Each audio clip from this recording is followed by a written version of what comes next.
What about you, Jesse? After this, what then?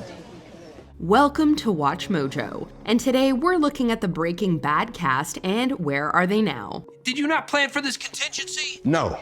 Well, next time plan for it, would you? For this list, we'll be looking at what the actors from this iconic series have been up to since its end in 2013. If you haven't seen the show, there will be some spoilers. Whose post-Breaking Bad career has surprised you the most? Let us know in the comments.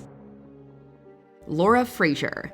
The neurotic Lydia Rodart Quayle may meet an unfortunate end in the Breaking Bad series finale, but that didn't mark the end of Frazier's relationship with the franchise. How are you feeling? Kind of under the weather? Like you've got the flu? That would be the ricin I gave you. The Scottish-born actor made 4 guest appearances in the prequel series Better Call Saul, and then returned yet again for the short film Snow Globe, a Breaking Bad short, in 2020. What's wrong? Oh, no, nothing's wrong. I was just calling to catch up. You were calling to catch up. Outside of Lydia's shoes, Frazier has made consistent guest appearances in several genre shows over the years, including a standout role in Doctor Who. In 2021, she played the lead character Anna in the first season of the British anthology series The Pact. I can't hide it from Max. He can tell something's wrong. She currently resides in Glasgow, Scotland, with her husband and daughter. Kristen Ritter. Following Jane Margulies' untimely demise, Ritter took a crack at comedy with a starring role in Don't Trust the Bee in Apartment 23. Anyway, so yeah, now he's like my gay BFF, but straight. Have you ever had a straight gay BFF? She'd later receive critical acclaim for portraying the title character in the Netflix series Jessica Jones, and would even go on to direct an episode in season 3. You know, it's really about professionalism. You are erratic and you are volatile. Effective. You brought me 8 jobs no one could deliver on. I did. Ritter reprised her part as the street-smart hero in the 2017 miniseries The Defenders. 2 years after that, Ritter revisited Jane for a cameo in El Camino, a Breaking Bad movie. I've gone where the universe takes me my whole life. It's better to make those decisions for yourself. She shares a son with musician Adam Granduciel, their child being born in 2019. Jesse Plemons. After Breaking Bad's end, everyone's favorite sociopath, Todd Alquist, appeared in both El Camino and Snow Globe. Plemons has been plenty busy without returning to Albuquerque, though. Guess I better come up with a new hiding place for my money. Notably, he starred as Ed Blumquist in the second season of FX's anthology series Fargo, a role which earned him an Emmy nomination. Wouldn't that be great? Me owning the shop, maybe you take over the salon one day. You know, unless we got a whole litter of kids by then. Yeah, we talked about that. Coincidentally, Kirsten Dunst, who played Plemons' wife in the show, would later go on to become his actual wife. After years of dating, the two reunited on screen for the 2021 film The Power of the Dog. Both earned their first Academy Award nominations for their supporting roles in the project. I've been thinking we should have some sort of dinner party to introduce you to my parents. And perhaps we could invite the governor and his wife, too. They got married in 2022 and are the parents to 2 children. R.J. Mitte.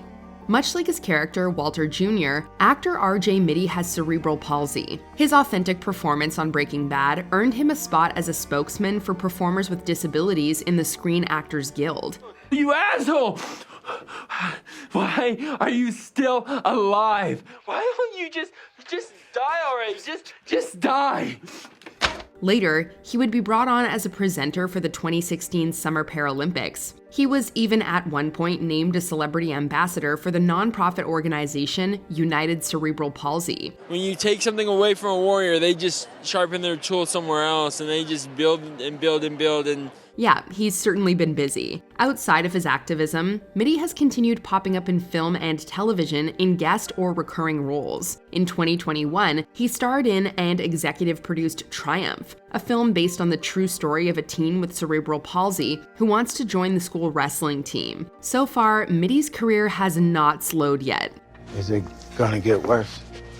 It's not a disease. Yeah. He'll get better. Dean Norris. DEA agent Hank Schrader returned to the Breaking Bad world in the 5th season of Better Call Saul. My partner's right. That kind of information can lead to good things. But even before that, Norris had been keeping plenty busy. In the time since the original series ended, Norris has been hard at work on shows like Under the Dome, Claws, and United States of Al. I keep telling him to get his act together and do whatever it takes to get her back. Does he listen? I bet he does not. Somehow, between that and an active film career, Norris found time to help open a performing arts center and launch a craft beer based on his Breaking Bad character. Schrader Brow, named after Hank Schrader, hit shelves in 2019. Nowadays, Norris lives in California with his wife, with whom he raised 5 children. Hopefully, he's sipping some of Hank's beer. Biggest donation gets a 6-pack of my very own Schrader Brow. Home-brewed, silky perfection. Smallest donation gets 2 6-packs. All right. Jonathan Banks. Ironically, the end of Breaking Bad was just the start of Mike Ehrmantraut's contribution to the series. This whole thing could have been avoided. Shut the up. Let me die in peace. Banks returned to the role for both El Camino and as a major supporting player in Better Call Saul. All in all, Banks appeared in over twice as many episodes of the prequel series as he did for Breaking Bad. His performance in the spin-off earned him 4 Emmy nominations for Outstanding Supporting Actor in a Drama Series. Broke my boy. I broke my boy. Besides the Breaking Bad universe, Banks still routinely appears in both film and television projects to this day. Although in instances like Incredibles 2 and Catwoman Hunted, he's behind the mic instead of in front of the camera. I am not easily impressed. Bob Odenkirk. The motto Better Call Saul was taken to heart when Breaking Bad's creators asked Odenkirk to headline the spin-off series. Now, would you be surprised to learn, Mr. Harkness, that the person you just pointed to is not the defendant? What? And my client is in the back of the courtroom. Mr. Seki, would you please stand up? Objection. The unprecedented popularity of the character has given the actor the opportunity to take on more noteworthy parts. For example, in 2017, he co-wrote, produced, and starred in a passion project, Girlfriend's Day. Later in 2021, he received good marks for showing off his stunt chops in the action movie Nobody. They didn't believe I could do it.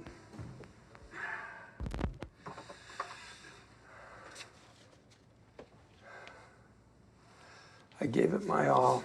Odenkirk would then suffer a heart attack during production of Better Call Saul's final season, but he recovered and was back at work within 6 weeks. In 2022, he received a star on the Hollywood Walk of Fame right next to fellow Breaking Bad star Bryan Cranston. I would like to take this chance to thank everyone who ever gave me a break, but that's too many people to name. Giancarlo Esposito. Drug distributor Gus Fring returned to television screens with a prominent role in Better Call Saul, which earned Esposito 2 more Primetime Emmy nominations for the character. I decide what he deserves. But since Breaking Bad, he'd become no stranger to acclaimed TV programs, appearing in heavy hitters like The Boys and The Mandalorian. You have something I want. The later 2010s also saw the actor toe more into voice work, with vocal performances in projects like The Jungle Book, Harley Quinn, Cyberpunk, Edge Runners, and more. The less you know, the less I risk. Understand this and understand it fast. Most notably in 2021, he provided the likeness, voiceover, and motion capture for the main antagonist of Far Cry 6. No matter where or in what medium, Esposito has a habit of showing up everywhere. What does a man do, Walter? A man provides for his family. Betsy Brandt. After bringing Marie Schrader to life for 5 seasons, it didn't take long for Brandt to find success in a different genre of TV. All I have been forcing myself to remember is that you are my sister. She became a series regular on 2 separate family-based sitcoms, The Michael J. Fox Show and Life in Pieces, although the latter kept Brandt busy until 2019. This is hilarious. Hilarious? Since then, she's been making a splash with several guest roles and recurring parts on other television programs like The Unicorn and Love, Victor. In 2022, Brandt reprised her role as Marie for a cameo in the series finale of Better Call Saul. They tell me they found you in a garbage dumpster. Well, that makes sense. Anna Gunn. At the end of Breaking Bad, the heated reaction to Gunn's character, Skyler White, led the actor to write an entire op-ed for the New York Times. Following that, one of her first post-Skyler gigs came in the off-Broadway production Sex with Strangers. For years, I've worked really, really hard and spent a lot of money on healthcare professionals. Later, she played prominent roles in the crime drama Grace Point and political procedural Shades of Blue. Gunn starred in the 2016 financial thriller Equity, and then returned to the stage in 2019 for a West End production of The Night of the Iguana. While Gunn has yet to fully revisit Skyler, she did reprise her role as Martha Bullock for Deadwood the movie. Are you ready, husband? Considering the visiting delegates include the senator from California. To celebrate? Yes, I am. I'm tempted to believe you. As of 2022, she's still popping up on TV screens in guest parts and recurring roles. Oh, no, ladies. No, we can't do autographs today. No. Aaron Paul.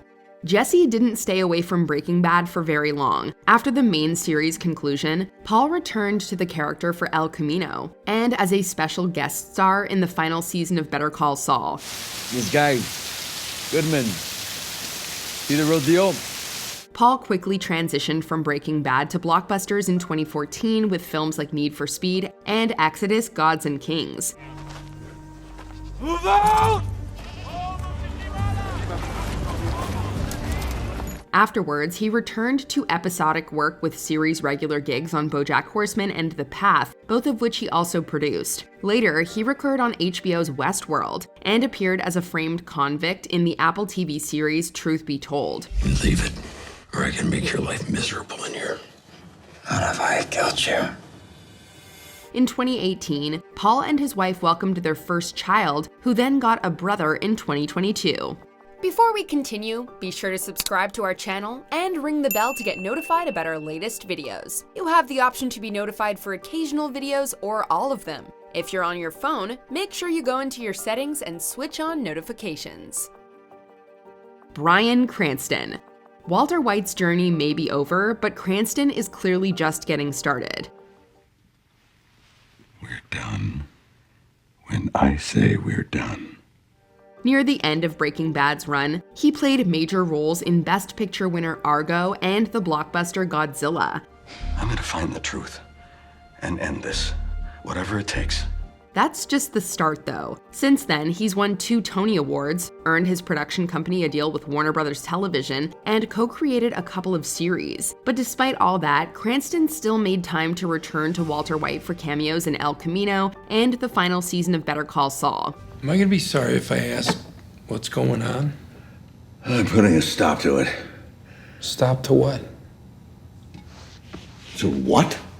Cranston's efforts have shifted more behind the scenes in recent years, but if his workload in the last few years is any indicator, he won't be retiring anytime soon. Did you enjoy this video? Check out these other clips from WatchMojo and be sure to subscribe and ring the bell to be notified about our latest videos.